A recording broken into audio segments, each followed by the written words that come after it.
তিনি ঢাকায় তবে কাপড় বদলাইয়া জলদি আয়, আমি রাজি আছি তোর কথায়।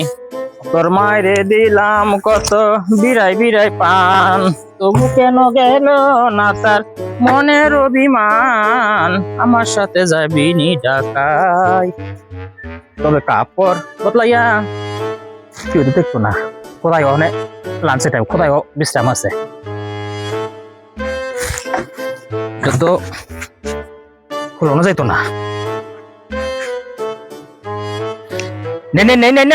ময়লা এটা কুড়াইতেছি আমি, সুর সুর না, চিন্তা করেন না। ও আবার সিগারেটও দেখা রাখছে। আরে কামলা কাম করছো, সিগারেটের মতো এমনি খাই রে। ইলাকে গোষ্ঠী বাসে এভাবে সিগারেট খায়, একটা রাখবি তো খাওয়ানো লিগার। সে শালার ফোহননি সিগারেট মিগারেট খাইয়া কিচ্ছু রাখা নাই, সব মোতায় এমনি খাওয়া তো সেই তো বাপদাদারা খাইছে না, তারা দিন করে খায় নাই। এনতেন অর্ধেক খাইয়া অর্ধেক ফালাই দিয়েছে জমিদারের মতো, ননজনে খাইবার পারছে, কিচ্ছু রাখা না। শালার ফকুন্নি ই হারামজাদারা এভাবে মিশে খায়। সিগারেট খাইবি, খাইয়া অর্ধেক জমিদারের মতো অর্ধেক ফালাই দিবি।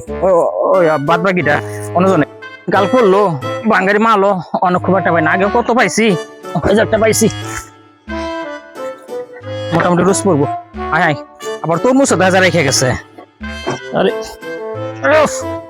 কোথায় পাট্টা সুসু করতেছে। আরে তো কামলা হয়েছে বেশি খাচ্ছ, তরমুজ এমনি খাই, ওকে তো খাওয়া শিখান লাগবো।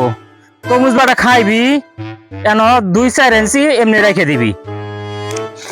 এটা তুই রাখ তো শালার, এটা তো কামলা গাছ বেশি খারাপ, একটু করা নাই। তরমুজ কেমনে খাই, এতটুকু অর্ধেক খাইবি অর্ধেক রেখে দিবি। আমরা খাইছি না তরমুজ জনম বইরা, খেত আছে কত বিঘে বিঘাই মাইসে খায়, আর তোরা তরমুজ চাইছে খাইলে চামিজ দাম খাইছে, খালি খোসাটা খাইতে পারে নাই। ওকে খাওয়া শিয়ে দেবো, আর বলতে রুচিও আছে খুব, ওকে সেরকম রুচি গিয়া রুচি নেওয়া লাগবো ওর কাছ থেকে। তারপরে অন্য চিনি না কোন বাড়ি দেখাইতাম, তরমুজ খাওয়া শিখাইতাম। তরমুজ খাইতে গিয়ে তাড়াতাড়ি বড় হয়েছি। তরমুজ আমরা লাইতে গুতে সব খাই দিই, আর হেরাইছে তরমুজ খেয়ে। তরমুজ পাই নাই জীবনে, হেরা খাই তরমুজ। মানুষ রে।